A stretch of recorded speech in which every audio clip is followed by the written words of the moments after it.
Okay, you guys, I'm so excited. We have got Know Your Slots. We got Josh O'Connell here, and he is going to tell us, Linda, give us the big intro.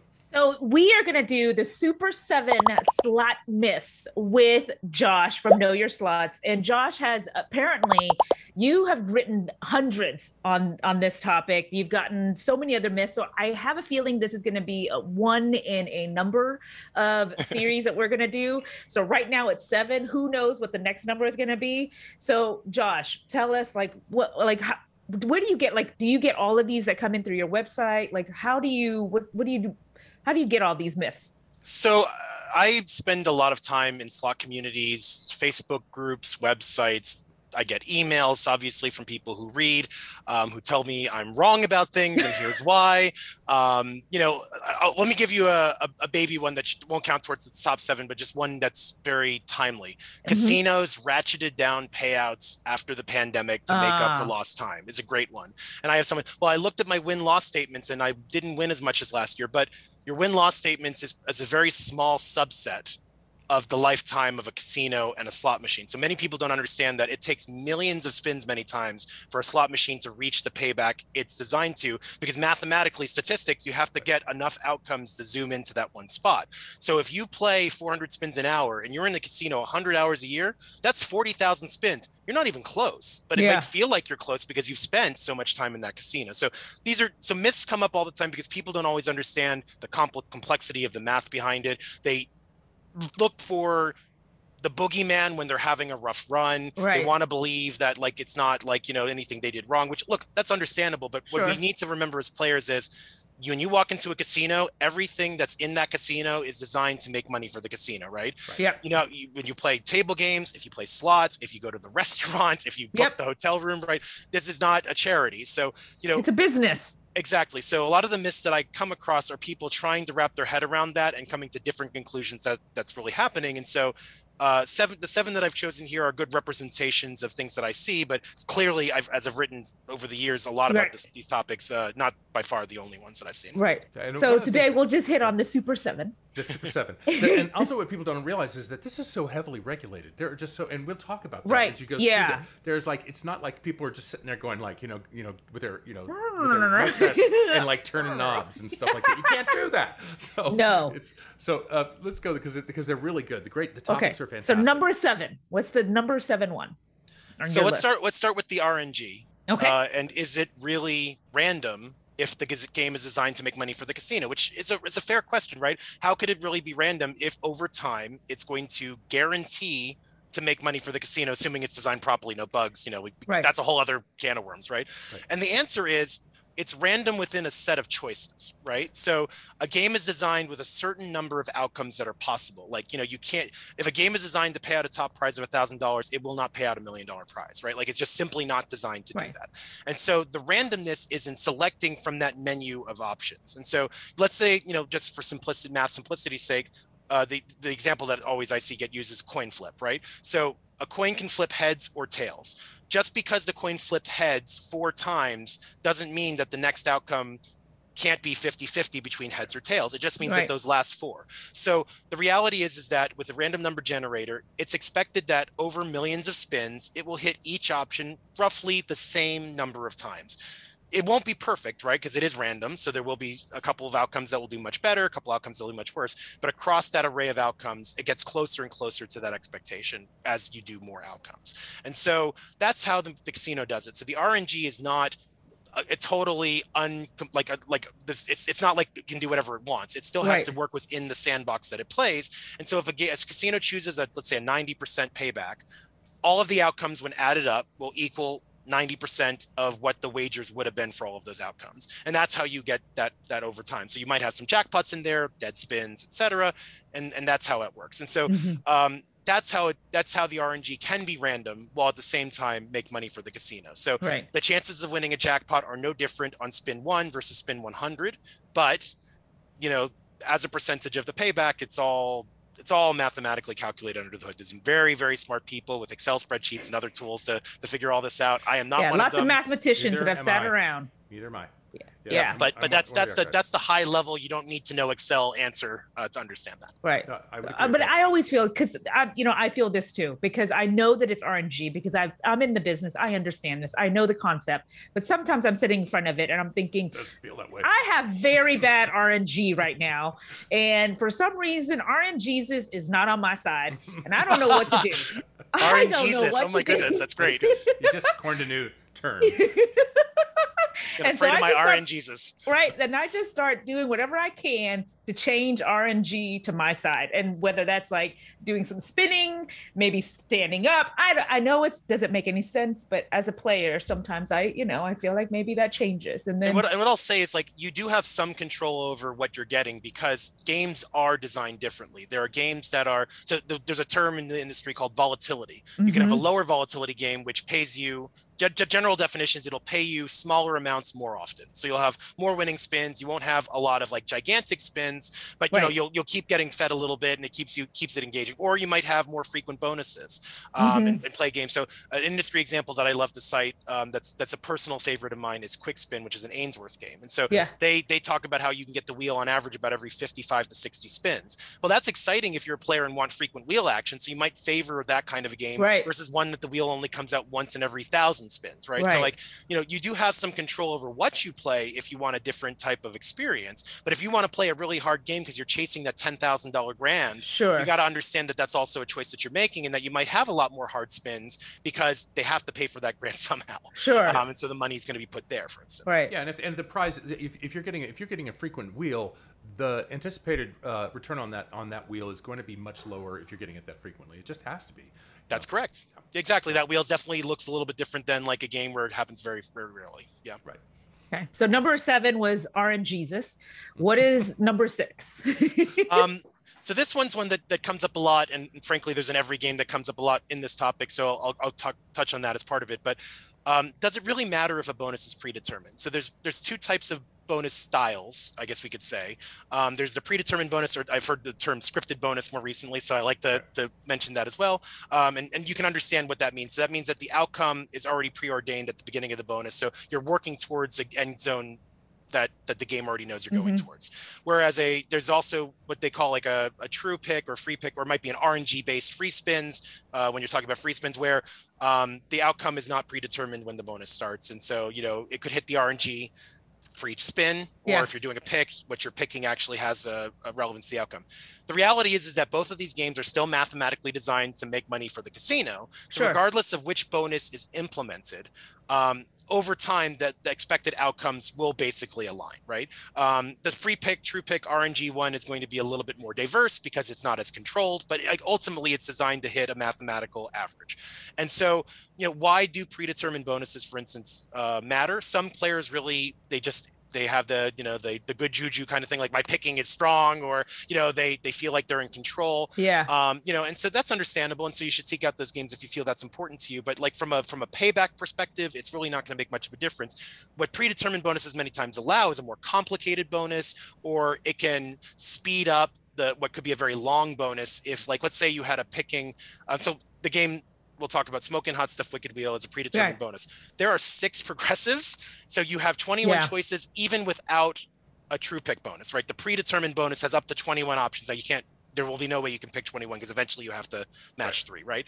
But let's now say they wanted to make that a true pick bonus. You'd probably have like 50 or 60 options on there because you need more minis than minors and more, right? And now you have 6 progressives. Like most of these games have 3 or 4 when they're doing true picks, right? So it just gets much more difficult to balance that and keep it fun. Like imagine you're like on your 20th pick. It's like, I still haven't finished this bonus yet. Like some people, there's the balance between like keeping it fun, but also keeping it fair. And so, predetermined bonuses can get you out of trouble with those types of things by making it a bit more of a streamlined direction, and still having things like, oh, we just got rid of the mini, right? So there's still excitement that can happen in those bonuses as part of the navigation, right? So it can be built in a way that can still be fun.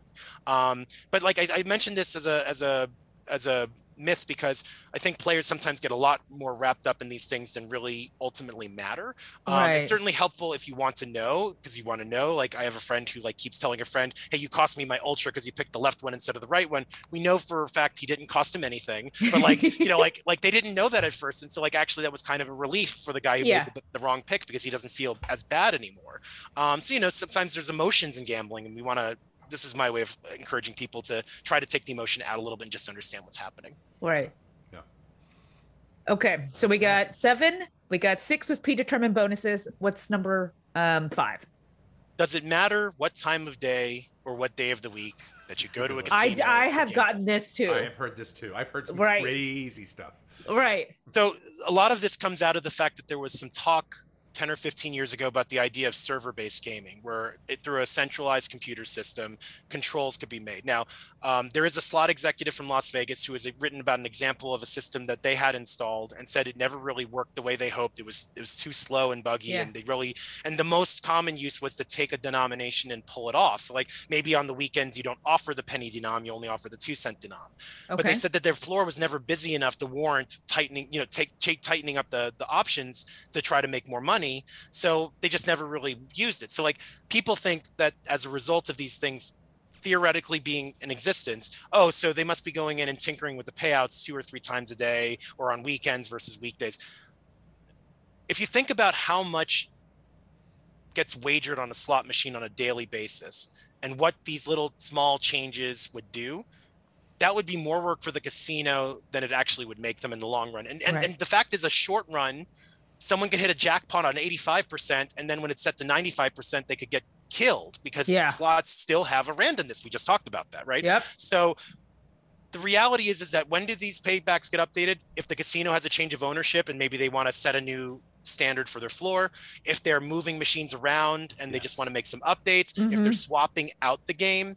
But like in Nevada, for instance, for them to change the payback, the machine has to be idle, the machine has to stay idle, pop something up on the screen, and then has to stay idle again afterwards. Players would notice if all the machines suddenly went idle because they made a server change and updated all the paybacks.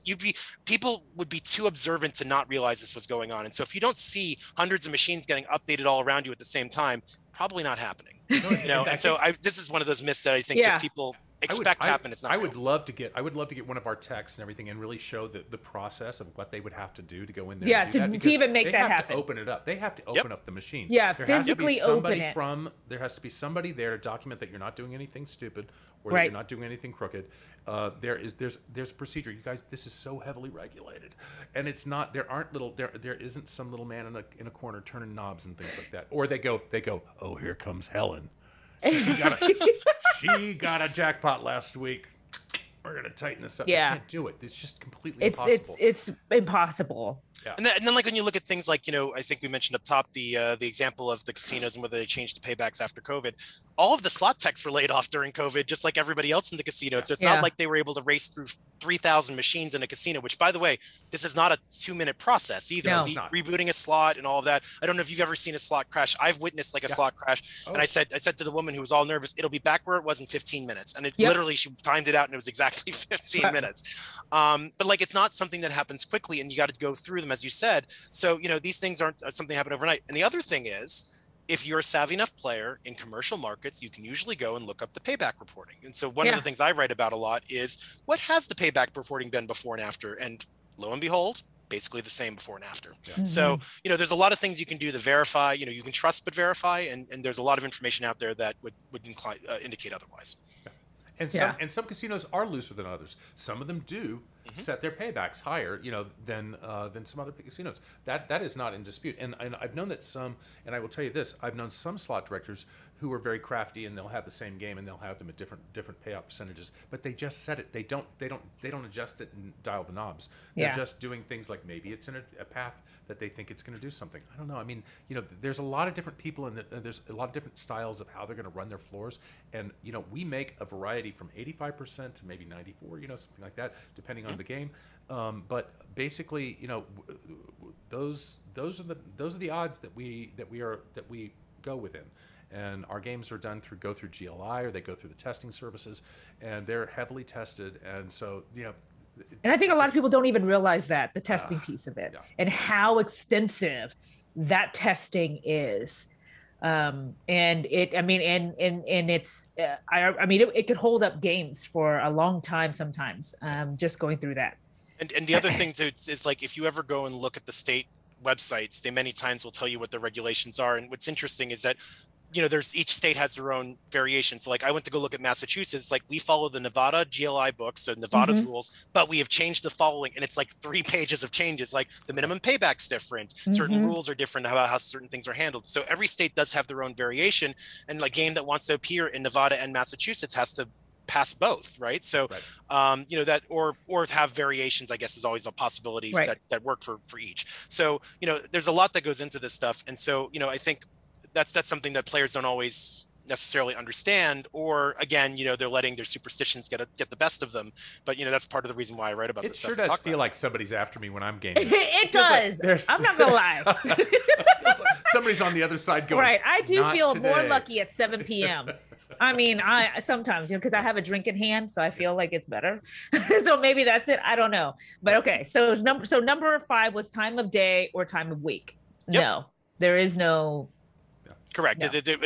You're not going to see that kind of stuff happening in a casino floor. It's, you know, it is what it is, as Mike said. It's, you know, if they, once they set it up, it kind of sits there until they either decide the game's working or not. It is easier for a casino to replace a game that's not making them any money with a game that makes them more money than to tinker with the payback percentages. Right. So, you know, that's the reality of it. Like they'd rather just swap out a game that's not, and this has been happening a lot post-COVID, because a lot of casinos are like, hey, we turned half our machines off, but we didn't lose half our revenue. So maybe we can get more clever with what machines we have where and put some new machines in, and you started seeing a lot of that happening, and so that tends to be the better approach for them to get that done. But don't take every games off though. Just no, we need more installations of the vaults. We need more. Yeah, exactly. Okay, so number 4. What is? Hold on, we're gonna slap that. Hold on. Slap that myth. Slap that away. All right. So number 4. What is the number 4 myth?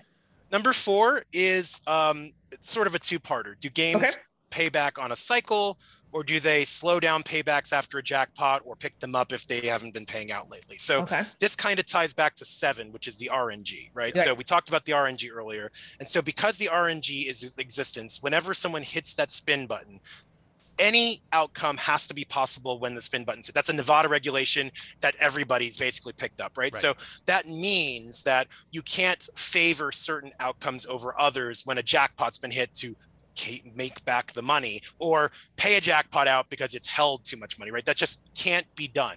Instead, that range of outcomes over a certain period of time is how that payback is accomplished. So the machine doesn't pay on a cycle. It's not going 1, 2, 3, 4, 5 through the RNG until you get all of the outcomes paid out. It's not going, you know, every 30 seconds through the same set of numbers. It truly is. So it's truly a pseudo random. We should probably be accurate about that. There is it is a human designed algorithm with seeds and stuff like that. So it's not perfectly random in the way something in the world be perfectly random, but for the purposes of regulation and having outcomes be evenly possible, it's random enough. Right. And so no cycles, no you know, they just don't play that machine, someone just hit a hand pay. It could certainly hand pay with the exact same outcome the next spin, because each outcome is equally possible, like that coin flip, every single time. Yeah. Right. Highly unlikely, but you could win that top jackpot 2 spins in a row. That is absolutely true. Yeah. Yep. And if you do that, then you should run and buy your Powerball and Mega Millions after that, because it seems like you're on a run. Maybe run over to Mega Bucks or something like that. Yeah. Exactly. But don't run around in a thunderstorm, because you might get hit by lightning too. Yeah, exactly. All right. So cycling pay, that is not a thing. Not a thing. Okay. So what is number 3? So this one's been pretty popular recently. Payback on a slot machine using cash versus, say, free play. Okay. Which is interesting to me, because I don't know this. This is me either. I didn't. Yeah. So there's, I'm going to include like a second part to this when we get to this part, but when it comes to cash versus free play, there's not a separate random number generator for when you're playing free play, right? There's not a separate anything other than accounting, right? You have to keep track of when you're actually putting money into the machine, so you know cash came in, versus when free play. So there is ability to keep track. If you actually notice, AGS games turn the digits red now when you have free play active. So it tells you you're in free play mode. And when it turns it white, that means you've completed your free play. So that's for games where it loads it up front. Like there's a lot of casinos in Vegas where you wager and it pays you back, right? So we'll talk about that in a second. But as a result that there's not a different system for that, it's still using the same set of outcomes with the same random number generator. So payback is not different. Now, people can get beaten up in free play just like they can on cash, and people can hit hand pays, which is another thing. You can't hand pay on free play, can you? Sure you can. Yeah, and if you don't believe me, go on to YouTube and look up all the slot channels that have got free play, cash, hand pay on free play. There are plenty of examples. One of my favorites, Neely, who's been doing slot videos for many years. Yeah. He had this favorite 5 mechanical reel enchanted unicorn IGT machine that he would go to. And I think it was like a quarter denomination, like 225 and 450 bets. He was alternating. And he got like literally the best outcome possible, got this massive hand pay. And I think it was a 225 bet. It's just like, the world is your oyster, regardless of what you're putting into the machine. So, that means you can definitely hand pay on free play. And the other thing too is there are casinos that you wager your actual cash and then it repays you your free play. So how would it handle that if it was paying differently on free play? Because you're wagering your cash, it's just reimbursing you, right? So the fact is that the exception would be like casinos at one point in time, some of them would have, you can play free play on this bank of machines. Now that's still running on an RNG, but probably the payback's definitely going to be different than your standard cash machine, right? So if they're doing that kind of thing, that's not the same thing as like cash and free play in the same machine. There's no 2 payback buttons for the casino to select, one for cash, one for free play. It's all the same setting. So don't fear the free play. It's going to be, the same outcome over time as cash. Hand pays are for tax records. And so if you're getting paid, you're getting paid. So Uncle Sam doesn't care whether you were getting paid for free play. Right. If the machine is designed to allow for a hand pay, because like there are machines that are like, if you think about like the Blazing Sevens, there are some that don't have a progressive, so it's $1,000 is your top price. You will never get a hand pay on that machine. Or one of my favorites, the 100 or nothing that is at some of the MGM casinos, where you pay $1 and you either win $100 or you win absolutely nothing. Those are the only 2 outcomes that are available. You can never get a hand pay on that because you just simply can't reach that $1,200 threshold. But that doesn't mean that the game is paying any differently. The outcomes are all still the outcomes that are available, and you're just, when you hit the spin button, it's whatever the RNG is selected to hit at that time. And Josh, you remember the Willie Nelson game, right? Yes. Yeah. Okay, so do you remember the feature on there that Willie's pay on that? It's like $1 short, right? Like $11.99 short of the hand pay. Because we're figuring people don't want hand pays. They want, not that they wouldn't report it to the IRS. But, of course they would. Willie had a little problem with the IRS a little bit. And so, we thought that was a fun little twist. But I was like, I would much rather get that than the one that's going to be like, I got paperwork and I got to finish up. But I know it's a thing, man. Hand pays are a thing. They're like a badge of honor. And having done my taxes over the weekend, having had my first 3 personal hand pays in 2021, and having them appear in 3 separate states was a royal pain in my hide because 2 of those 3 states had state level reporting for taxes. So it's like I've never filed for as many states in my life for my taxes, but it got done. So Wow. Okay, so that was number 3. Now what is number 2? Oh, this is one of my favorites. So. Does stopping the spins have any effect on the outcome of the spin? I mean, I feel like it could be, because at least as a player, you're thinking, I am helping some part of it, but it makes no sense. When you start thinking about it, you're like, this makes no sense. Honey, makes no sense, right? Right. So the outcome of a spin is not determined when the spin stops. It's determined when the spin starts.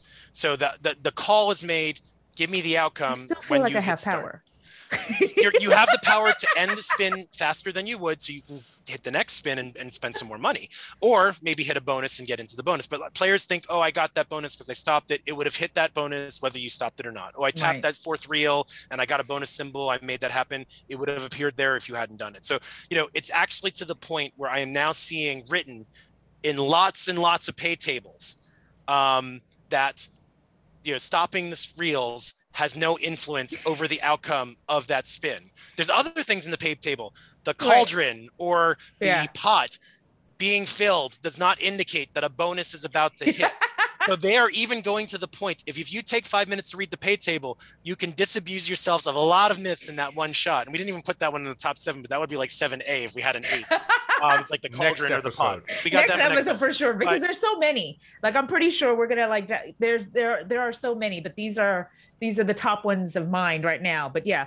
So, sure. I think that's something just to keep in mind. Is like, well, it's certainly you can certainly speed stop and then you move on to your next spin faster, and that's certainly fine if that's the way you want to play it. Some people like to do like low bets and go stop, start, stop, and that's fine. That's just a different way of playing it. You're not actually making the decision of what appears when you stop it. It's already been determined when you start that spin. Right. It just feels like you can, or it feels like it was possible, but and there's some the determination was there. Because there is, this is such an entertainment piece, and everything. And so when we do these things, we there's certain people who like the doom, dun, dun, dun, dun, and then dun, dun, dun, that anticipation where you're almost together, because all that stuff is one of the things that when I first got in this industry, you were like, there were so many different symbols and there were so many different things that it was up to the artist and up to this sort of entertainment value to really explain what's going on when you're, because, especially for a new player that's looking at these symbols, what do these symbols do? Because none of us, except for Josh, are reading the help screens. Let me just say, nobody's I put my money in and I just go. Everybody's going, I'll figure it out, and everything. And that's kind of us teaching you how the game is going. So this is good. This extra, anticipation is really telling you that something's close. It's been an evolution too, right? So if you think about like in the 90s when you were still mostly on mechanical reels, you had a pay table on glass that was literally right in front of your face, right? And so the set of outcomes that were available were just clear as day. You knew exactly what you were looking for. You could look at the top payout and say, oh, that's a bigger one than most machines, probably going to be harder to win that. And you could make your determination about what games. The earlier video slots, if you go back and like go to those old variations, if you would touch a symbol, it would actually put the pay table information directly in front of you. 3 of these pays you this. Like many times people who play old slots, they do it and they're like, what did I just do? I don't understand why that happened, because that's just like a foreign thing now, but that's how it used to be conveyed in a clear way without getting into the pay tables. And Mike, you're right. Now the design is to the point where a lot of information is conveyed just simply by how things happen. Like a bonus symbol, you'll usually hear like a clunking sound or some sort of like, exactly. And that's just an audio clue. It's the design of the game that's helping to educate you about what's important and making those sort of determinations as you go. And so, this has certainly evolved in designs there. It has to, in part because there are games now that have, I think I counted one with over 50 pages in a pay table. And it's like, my God, who's going to read all that? No and one. Granted, part of the reason why is like there's a lot of repeated information. Josh like is reading that. I mean, I'm skimming it. Let's be honest. Like I'm looking for the key information in that, right? Like there's the stuff that like, oh, I didn't realize that was the case. I'm probably no one else does either. But like some games are still very simple. Cash Machine is about as simple as it gets. You don't really need a complicated pay table to explain what's going on there. But when you think about a game like Wicked Wheel, where you have the progressive bonus, you have the free. No, you don't have a free spin bonus on it, do you? No, what's the other feature? You have. You've got the burnout bonus, which is the wheel. The wheel.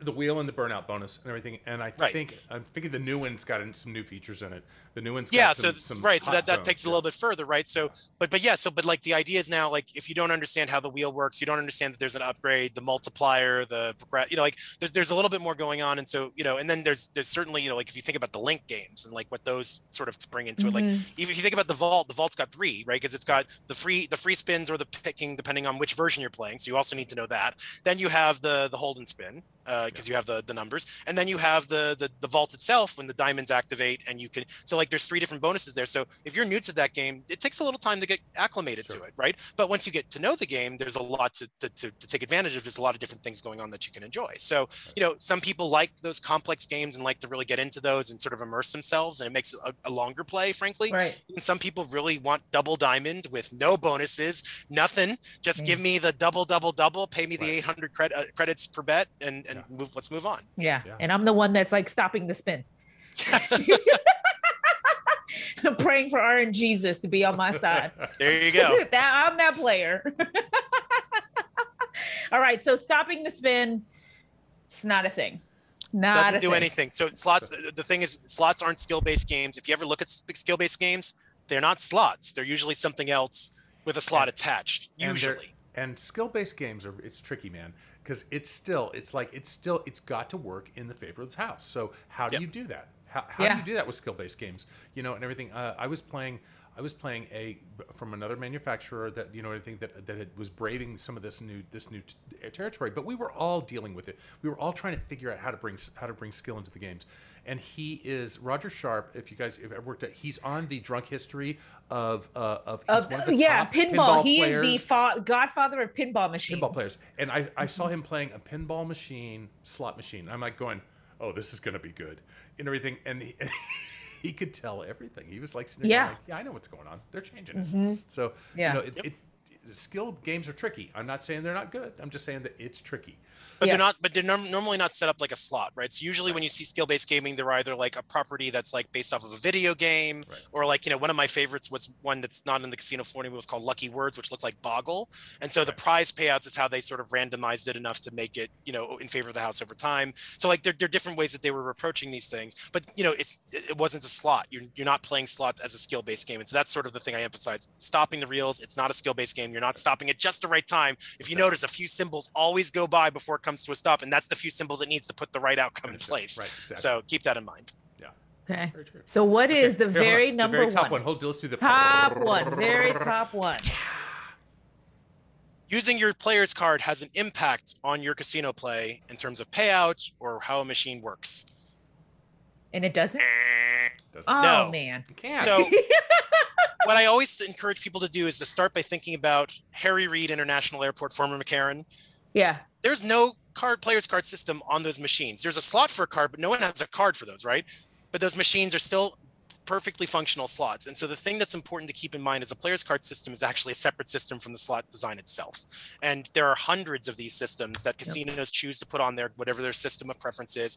I've learned that it's actually quite an interesting problem for casino game makers, because they literally have to put whatever hardware for each build. And so the first 10 slots may look like the next 10 slots, but they could have very different pieces inside of them. And so they have to work no matter what's on the other end of that, right? And so that means that the slots have to be a fully functioning piece on their own. So players' card systems are separate. Now, why couldn't the players' card system communicate to it? Like, it knows how much you're betting, right? Well, that's mostly a one-way piece of information, right? It's getting data from the game about what the wagers are, excuse me, how often, what the game is, what the payback percentage is, because that's used to calculate your offers, right? So they need that information to get your offers. And then free play obviously works in there, but it's not controlling the payback percentage based on what card's in there. So I hear people all the time say, oh, I got a jackpot when I pulled the card out. If you hit the button at that exact same moment and the card was in, you would still hit that jackpot. So that's the thing to keep in mind. Now, when people pull their card, though, they're making a mistake, because they're giving up the comp dollars that they earn while they play. And they're giving up the potential for offers in the future that's based on the play that's recorded. The player's club card is a trade-off between you and the casino. You can learn something about me, and you're going to give me something in return. And what they're learning about you is your play history, what types of games you like to play, so they can craft those offers to really be attractive for you to come back. We do that every day on Facebook.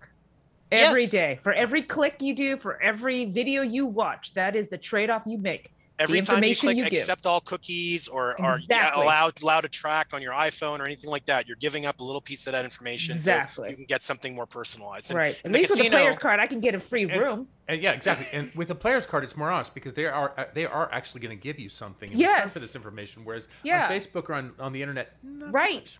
No, they just push your free things. Platform is what you get. They're just taking information. And so, right. So, and they keep feeding me stuff, and I can't stop watching. So, if you feel uncomfortable with the casino knowing that stuff about you, you have to be willing to give up as much as 40% of what you're spending, because offers will many times be within the range of 20 to 40% of what you historically are giving. It's amazing. Whoa. Okay. Newsflash. That's great. Say that again, because I don't know this. What did you just say? Comp offers usually range somewhere between 20 and 40% of your expected loss. I'm telling you, this is the kind of information that people need to know. Like, we didn't even know that. I just know that when my grandparents go, they always had something free. We always had a buffet, or we always had a room. So I just thought, that's kind of cool. So I learned, always use your card. Your inheritance is paying for that. But the thing to keep in mind, so like when casinos cut back after the pandemic, offers were more likely to get hit than the paybacks on the floor, because that's an easy thing they can crank down, especially when demand spiked as much. There's all this information like record-breaking profits for the casinos and stuff like that, so they don't need to try as hard to get people to come in. So frankly, as long as we're generous with our money, they're gonna tweak those numbers to be exactly what they think they need to spend at any given time. And so that's the Players Club card. So regardless of that, it's still going to give you something back. So you don't want to give that up. Oh, God. Josh, this is like stuff. I mean, like stuff like that. Just is like boom, no, exactly. I know, and I've never thought of it that way, and everything. And the sort of Facebook sort of like kind of analogy is like, well, at least you're getting something for this. You are. You're right. You're getting something back for it, and that's exactly, because I used to be, like people say that they're like, well, I don't want them to know what I'm doing, and I'm like, okay, honey, look. Do you want to get some of your money back, whether that is in a buffet, a cool buffet, or a room, or just whatever? And by the way, that's all they're asking. If you're in a casino, that's probably the worst place to not want to have people know what you're doing, because there's like 100,000 cameras everywhere. They're testing facial recognition and all sorts of other stuff. It's like, if you're walking into a casino, you might as well give it up already. Just give them the data, because they're already going to figure it out somehow. Yeah. Don't pick your nose. They're watching. They can see everything. Just to say. Oh Josh, I'm telling you, this is fantastic. I am looking forward to more and more of these spots. I am thrilled with this collaboration. I'm thrilled with the information that we're getting from you, and I love that you're talking to our designers at our company. You've been talking to Mike Wobshaw. You've been talking, through my boss, and everybody's been sort of very excited to really kind of set the record straight on some things. Yep. Because I mean, some of these misconceptions, especially, are really kind of, I mean, they're easily understood, but I've heard them come from like a friend of mine. She was like going, well, it's after 5. They're tightening up the slots now. And I'm like, I'm just like going, they can't do that. No, and they just look at me like, it's like that commercial. It's like, open your eyes. Well, I can't see them not doing it, so they could be doing it, right? Like that's the thing. It's there's a plausibility aspect to a lot of these things, and so it makes people more inclined to believe them, especially when they see other players talking about it on Facebook or whatever. So like it's like anything else. You have to vet your information. So that's why I spend a lot of time trying to source information, link back to other people who are confirming what I'm saying as much as I can, so that way people can feel at least confident that what I'm presenting is reasonably fair. Yeah. Right. And true. Again, we want to disclaim that if something we said is wrong today, oops. But I honestly, I've been corrected before. I think everything that I've heard today is pretty much on point. I think it's absolutely true. I think that's really good. But we could be wrong, and we'll be willing to listen. My journalism background accepts corrections. People have every once in a while pointed out something that I've gotten wrong, whether it be a typo or just like a misstatement, or maybe I thought it sounded right in my head, and when I put it down on paper it was wrong. I will always correct the record. I will always acknowledge, because that you have to do that. And I think that also sort of underscores that I'm really aiming for accuracy here, not like trying to be hyperbolic. Right. Absolutely. And that's what I really am I have a lot of respect for what you're trying to do. Is you're really trying to get people this and sort of really kind of adjust expectations, and that because there isn't, we all know, we going into a casino, look, the odds are in the house. It's an entertainment experience. We know how much our budget is when we're going into it. We know how much this is going to cost, and you know what, we might just win and come out of there with some life-changing prize. There's a lot of things that can happen in there that are not going to be, if you go into a movie, you're not going to come out going, I just made $100,000. No, they're just true. Gonna, but that's the right mindset, right? It's your entertainment budget. So whether you're going to see a movie or going to the casino, you just want to make sure that you plan ahead, not use these myths as a way to try to sort of make yourself feel better that you spent money that you shouldn't have. It's better always to sort of not put yourself in that position to begin with, and that means focus on your entertainment budget, not your milk money, right? Yeah, absolutely. And game responsibly. We'll be following closing every one of these with one of those. It's very important for us to be doing this. It's fun. Just know your slots, right? Just know your slots. Hey, that's a great way to put this, you guys. I think this was a fantastic episode. I think this is just, I mean, like, I can't wait for the next one already. I can't wait. It's like skeet shooting with all these sort of like, kind of like, myth, myth, another myth is taken out. So you guys, thanks, Josh, so much. Linda, thank you so much. This is great, you guys. Yeah. This is going to be fun. It is going to be fun. I'm already like thinking about the next one. We can talk about all the different episodes and different things. And maybe, you guys have a comment on what it is that you guys want to see. Yeah, put your comments down below. And also, if you have a myth that you want me to confirm or not, also feel free to go to my website, knowyourslots.com. There is a contact form. You can leave a comment. You can also post on the social media accounts that I have, Facebook, Twitter, or Instagram, all Know Your Slots, one word. A lot of my topic ideas come from the readers, come from the slot players, which is great because then I can sort of focus in on what they're interested in learning. You know, does volume affect slot machines? That's another one you can find on there, for instance. Hint, no. But like, all sorts of stuff like that. And I post every single day something new. That's fantastic. That's amazing. Great resource. You guys, thank you so much. Go to Know Your Slots. Come here for everything. Slots. Everything slots. Okay, you guys. Talk to you guys later. This was great. Yeah. Thanks, Josh. Bye, y'all. Bye.